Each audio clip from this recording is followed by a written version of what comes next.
Hello and welcome back. Hello and welcome back back again to my YouTube channel motivation कुछ करने का। तो चलिए आज हम लोग पढ़ते हैं विटामिन्स के बारे में। हम लोग पहले भी डिस्कस कर चुके हैं फैट सोल्यूबल विटामिन के बारे में, पहले हम लोग डिस्कस कर चुके हैं प्रीवियस क्लास में। अगर आप वो नहीं देखे हैं तो देख लीजिएगा। तो चलिए आज हम लोग पहले इंट्रोडक्शन देख लेते हैं विटामिन्स का। Vitamins are essential organic compound that the body needs in small amount to function properly। ये क्या होता है कि ये विटामिन्स जो है हमारे बॉडी को स्मॉल अमाउंट में चाहिए होता है, क्या करने के लिए? Function properly. हमारे बॉडी को प्रॉपर्ली फंक्शन करने के लिए विटामिन का स्मॉल अमाउंट लेना ही पड़ता है। ये हमारे बॉडी में बनता नहीं है, बाहर से लेना पड़ता है। और देखिए दूसरा है they play various role from the supporting the cell immunity system to maintain skin health and ensuring proper cell functioning. ये हमारे सेल को जो है प्रॉपर क्या करता है? फंक्शनिंग करता है विटामिन, और सपोर्ट करता है किसको? इम्यून सिस्टम को सपोर्ट करता है। मतलब कोई पैथोजन से बचाता है, उसके बाद इन्फ्लामेशन से बचाता है, स्किन हेल्थ को मेंटेन करता है विटामिन, और हड्डी को मजबूत करता है। ये क्रूशियल रोल है विटामिन्स का हमारे बॉडी में। तो अब दूसरा देखते हैं विटामिन्स डू नॉट, क्या है? Vitamins do not yield energy. Vitamins जो है एनर्जी को प्रोड्यूस नहीं करता है, एनर्जी बनाता नहीं है, ठीक है। ये जो है इम्यून सिस्टम को सिर्फ फंक्शनिंग प्रॉपर्ली फंक्शनिंग करता है, इम्यून सिस्टम को बढ़िया से कार्य करने के लिए हेल्प करता है, कार्य करने के लिए हेल्प करता है, ठीक है विटामिन्स। अब इसका क्लासिफिकेशन देख लेते हैं। ये क्लासिफिकेशन कितना है इसका? बेस्ड ऑन सोल्यूबिलिटी, पहले भी हम बताए थे कि बेस्ड ऑन सोल्यूबिलिटी विटामिन्स को दो भागों में बांटा गया है। एक क्या है? फैट सोल्यूबल विटामिन, जिसमें आता है ए, डी और के आता है, ठीक है। ए, डी, ई के आता है, ए, डी, ई के। और वाटर सोल्यूबल विटामिन देखिए, vitamin B complex. Vitamin B complex इसीलिए बोला गया है क्योंकि इसमें कौन सा विटामिन आता है? B1, B2, B3, B5, B6, B7, B9 और B12, और साथ में विटामिन सी भी आता है, ठीक है। ये तुम्हारा हो गया water soluble vitamin. Water soluble vitamin में क्या आ गया? B1, B2, B3, B5, B7, B6, B8, B9 और क्या? विटामिन B12 और विटामिन सी आता है, ठीक है। अब देख लेते हैं based on response to heat vitamin are divided into. उसके रिस्पॉन्स टू हीट के हिसाब से, रिस्पॉन्स मतलब कौन सा विटामिन जो है हीट को रिस्पॉन्स करता है, उसके हिसाब से उसको उसके अकॉर्डिंग उसको दो भागों में बांटा गया है। एक होता है क्या? Heat stable vitamin. Heat stable vitamin वो विटामिन होता है जो फैट सोल्यूबल विटामिन है ना, वो हीट स्टेबल विटामिन होता है। उसको हीट करने पर भी वो क्या नहीं होता है? डिस्ट्रॉय नहीं होता है, वो बर्बाद नहीं होता है।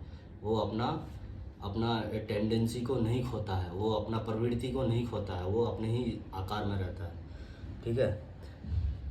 और एक है क्या?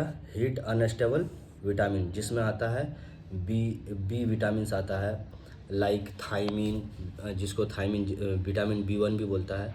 उसके बाद फॉलिक एसिड, इसको विटामिन B9 भी बोलता है, ठीक है। तो ये जो है अनस्टेबल, हीट अनस्टेबल विटामिन इसलिए कहा गया है क्योंकि जब इसको गर्म किया जाता है ना, तो उसका टेंडेंसी अपना प्रवृत्ति जो है, अपना प्रॉपर्टी खो देता है। वो उसमें वो कोई काम का नहीं रहता है, ठीक है। देखते हैं अब अपना मेन टॉपिक पर आते हैं, विटामिन सी, जो कि है वाटर सोल्यूबल विटामिन। क्या है? Water soluble vitamin. उसका पहले RDA देख लेते हैं। RDA कितना है? RDA मतलब रिकमेंडेड डेली अलाउंसेस, हम लोग को प्रतिदिन कितना लेना चाहिए? तो 90 mg मिलीग्राम पर डे लेना चाहिए हम लोग को। ये मेल के लिए है, ये RDA मेल के लिए है, और ये 75 मिलीग्राम ये फीमेल के लिए है। कभी कभी ये जो है ना, कहीं पर 40 लिखा हुआ रहता है, कहीं पर जो है 70 RDA लिखा हुआ रहता है, मतलब हर एक बुक में अलग अलग है, ठीक है। सोर्स देख लेते हैं इसका। सबसे बड़ा सोर्स क्या है? Citrus fruit. सिट्रस फ्रूट्स मतलब ये खट्टे फल में ज़्यादा पाया जाता है, कच्चे आम में, लीमन में, ऑरेंज में, ये सब में जो है पाया जाता है सबसे ज़्यादा विटामिन सी, ठीक है। और विटामिन जो सी है बेरी में पाया जाता है, उसके बाद स्ट्रॉबेरी में पाया जाता है, वेजिटेबल्स में पाया जाता है, बहुत सारे वेजिटेबल्स में पाया जाता है, जैसे कि हो गया तुम्हारा ब्रोकोली हो गया, मतलब स्पेनिच हो गया, ये सब में जो है विटामिन सी भी पाया जाता है, ठीक है। अब उसका फंक्शन देख लेते हैं, फंक्शंस क्या है। ये फंक्शन क्या है कि ये एंटीऑक्सीडेटिव की तरह काम करता है, एंटीऑक्सीडेटिव की तरह काम करता है, क्योंकि ये जो है केमिकल कार्सिनोजन और फ्री रेडिकल से सेल को बचाता है, इसीलिए इसको क्या कहा गया है, एंटीऑक्सीडेटिव कहा गया है, ठीक है।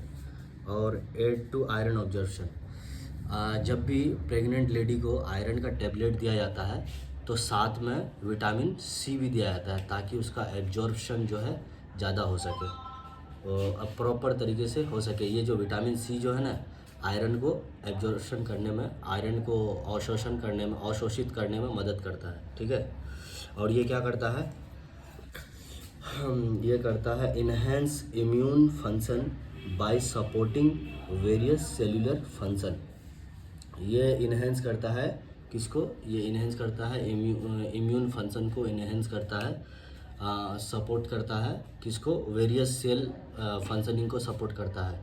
इसका मतलब ये कि बहुत सारे जो ये पैथोजेंस या फॉरेन पार्टिकल है, जब हमारे बॉडी में अंदर में घुस जाता है तो ये विटामिन सी जो है इसके लिए लड़ता है, उस एंटीजन से लड़ता है, हाँ, और एंटीजन से लड़ता है, इसीलिए कहा गया है कि इन्हेंस करता है किसको, विटामिन सी जो है इन्हेंस करता है इम्यून फंक्शन को विटामिन सी इन्हेंस करता है।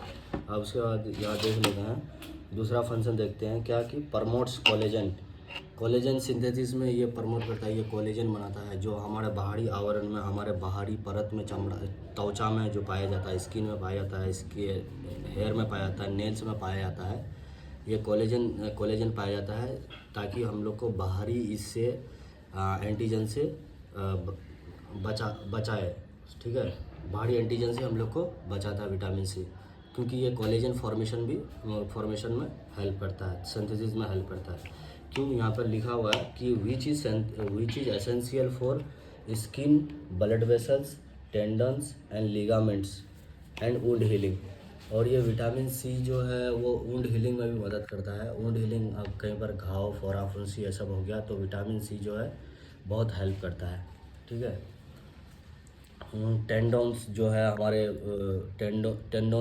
टेंडोन्स को भी ये करता है, टेंडेंस को स्ट्रॉन्ग बनाता है, लिगामेंट्स को स्ट्रॉन्ग बनाता है, लिगामेंट जो हमारे बोन को जोड़े रखता है उसको स्ट्रॉन्ग बनाता है, और वुंड हीलिंग में भी हेल्प करता है। और enhance immune function by supporting various cellular, वो तो पढ़ चुके हैं हम लोग।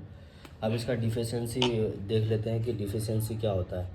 इसका डिफिशियंसी होता है स्कर्वी होता है इसका डिफिशियंसी। विटामिन सी का डिफिशियंसी से क्या होता है, स्कर्वी होता है। जैसे कि हमारे दांत से जो है खून निकलने लगता है ना, तो विटामिन सी के कमी से ही हमारे मुंह से, दांत से जो है ये खून निकलने लगता है। हाँ, तो ये क्या करता है कि विटामिन सी अगर कमी हो जाएगा विटामिन सी का, तो ब्लीडिंग गम, मतलब गम मसूड़े से खून निकलने लगेगा। हाँ, ब्रश करोगे तो खून निकलेगा, ऐसे भी घसोगे तो खून निकलेगा, कुछ खाओगे तो खून जो है, ब्लड जो है उस चीज़ में लग जाएगा। सेब खाए तो सेब के ऊपर खून लग जाएगा, केला खाए तो केला के ऊपर खून लग जाएगा।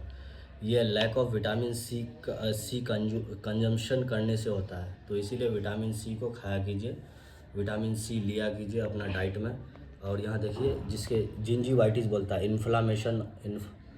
इन्फ्लामेशन ऑफ जिंजीवाइटिस, मतलब क्या होता है कि इन्फ्लामेशन ऑफ गम्स का, मसूड़े का इन्फ्लामेशन हो जाना, इन्फेक्शन हो जाना। स्किन प्रॉब्लम भी होता है, हाँ, फटीग होता है, थकावट महसूस होता है इससे नहीं लेने पर। पुअर वुंड हीलिंग होगा, वुंड हीलिंग जल्दी नहीं होगा, ठीक है, वुंड हीलिंग नहीं होगा। और फ्रीक्वेंट इन्फेक्शन, और इन्फेक्शन होते रहेगा, बार बार इन्फेक्शन होगा, विटामिन सी नहीं लेने से बार बार इन्फेक्शन होगा। तो चलिए, आज का वीडियो यहीं तक था। Thank you so much watching till the end, और सब्सक्राइब कीजिए and hit the bell icon for latest update, ठीक है। Thank you.